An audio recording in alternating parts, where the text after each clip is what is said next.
नमस्ते।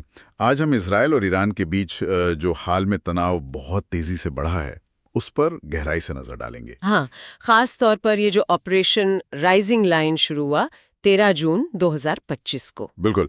हमारे पास जो जानकारी है, उसमें इस पूरी घटना की मतलब एक टाइमलाइन है और जो ताज़ा हालात हैं, उनका ब्यौरा भी है। तो कोशिश यही रहेगी कि इन स्रोतों से जो पता चला है उससे समझें कि मुख्य घटनाएं क्या थी और अभी क्या चल रहा है। तो शुरुआत हुई इज़राइल के बड़े हवाई हमलों से। हम्म। निशाने पर थे ईरान के परमाणु ठिकाने, सैन्य अड्डे, हम्म। और इसमें वो ठिकाने भी शामिल थे जो ज़मीन के नीचे बने हैं। अच्छा, अंडरग्राउंड फैसिलिटीज हम्म। और कुछ सीनियर मिलिट्री अधिकारी भी हैं। हाँ, ये भी खबरें थीं। हम्म। और इजरायली प्रधानमंत्री नेतन्याहू, उन्होंने तो साफ कहा कि मकसद एक ही है, ईरान को परमाणु हथियार बनाने से रोकना। और ईरान, जाहिर है उन्होंने भी जवाब दिया। फौरन, बिल्कुल। हम्म। ड्रोन और मिसाइलों से हमला किया इजरायली जमीन पर। हाँ, और इसमें सैन्य ठिकानों के साथ साथ नागरिक इलाकों को भी निशाना बनाया गया। ये तनाव बहुत तेजी से बढ़ा। मतलब अगले ही दिन 14 जून को इजरायल ने एक और बड़ा कदम उठाया। कौन सा? उन्होंने ईरान के ऊर्जा ढांचे पर हमला किया। जैसे वो साउथ पार्स गैस फैसिलिटी है। ओहो,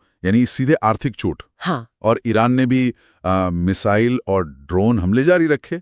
ईरान की तरफ से खबरें आईं कि आम नागरिक मारे गए हैं। हालांकि इजराइल का कहना था कि उनके डिफेंस सिस्टम ने ज्यादातर हमलों को नाकाम कर दिया। हाँ, वो दावा तो था, लेकिन इस सब के बीच एक और बात हुई।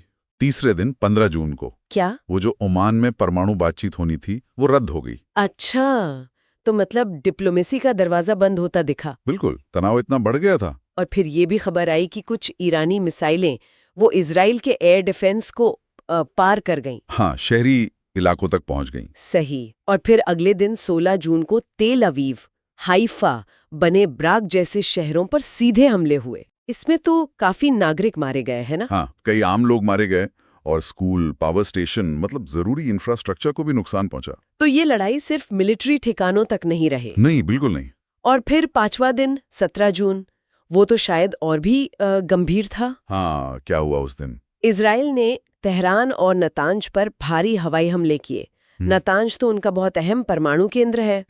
खबरों के मुताबिक इन हमलों में ईरान में मरने वालों की संख्या काफी बढ़ गई, करीब 224 के आसपास। और इजराइल में? इजराइल में आंकड़ा उस वक्त तक 2 दर्जन के करीब बताया जा रहा था। हाँ, और एक और बड़ी खबर थी शायद कमांडरों के बारे में। हाँ बिल्कुल, इजराइल ने दावा किया कि उन्होंने जनरल अली शादामानी समेत ईरान के कई सीनियर कमांडरों को मार गिराया है। ये तो सीधा नेतृत्व पर हमला हुआ। हाँ, ये बहुत बड़ी बात थी। जाहिर है ईरान का जवाब भी बड़ा होगा। बिल्कुल, करीब 400 मिसाइलें और सैकड़ों ड्रोन दागे गए। 400? हाँ, और बताया गया कि इनमें से करीब 35 इजरायली सुरक्षा घेरा पार करने में कामयाब भी रहे। इसी बीच अमेरिका की भूमिका भी बढ़ी। हाँ, अमेरिका ज्यादा सक्रिय हो गया।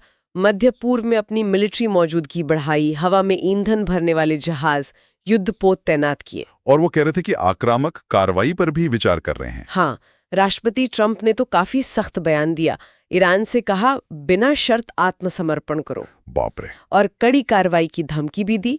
हालांकि ये भी जोड़ा कि फिलहाल वो सर्वोच्च नेता खामेनेई को निशाना नहीं बनाएंगे। फिलहाल। और आज 18 जून, आज भी ये दुश्मनी जारी है। तेहरान पर इजरायली शहरों पर ताज़ा हवाई हमलों की खबरें आ रही हैं। और अमेरिका? अमेरिका ने एक तरह से ईरान के हवाई क्षेत्र पर पूरा नियंत्रण बनाए रखा है और विमान भेज रहा है। लेकिन कूटनीतिक कोशिशें भी हो रही हैं। विराम हो। G7 में भी कुछ बात हुई। हाँ, खबर है कि G7 में अमेरिका और ईरान के बीच संघर्ष विराम का प्रस्ताव भी रखा गया। और ईरान का क्या रोक है इस पर? ईरान ने भी मध्यस्थों के जरिए कुछ संकेत दिए हैं कि तनाव कम हो, परमाणु बातचीत फिर से शुरू हो सकती है, लेकिन कोई पक्का वादा नहीं। और शायद वो भी इस शर्त पर कि इजरायली हमले रुकें। तो अगर आज की स्थिति का एक सार निकालें, ईरान में नुकसान ज्यादा हुआ है, हताहतों की संख्या काफी ज्यादा है, मतलब 224 से 450 मौतें। हाँ, जबकि इजराइल में ये संख्या करीब 24 है। सैन्य कार्रवाइयां दोनों तरफ से चल रही हैं, इजराइल के हवाई हमले, ईरान के मिसाइल और ड्रोन हमले। और कूटनीतिक कोशिशें भी जारी हैं। G7 की मध्यस्थता, ईरान की बातचीत की इच्छा, लेकिन वो भी शर्तों के साथ। और इस सबसे पूरे इलाके की स्थिरता और ऊर्जा बाजार, उस पे बहुत बड़ा खतरा है। बिल्कुल। और ये हालात कई अहम सवाल खड़े करते हैं जिन पर आगे नजर रखनी होगी। जैसे कि क्या इजराइल अपने हमले जारी रखेगा? शायद फार्डो जैसे और मजबूत अंडरग्राउंड ठिकानों को निशाना बनाएगा?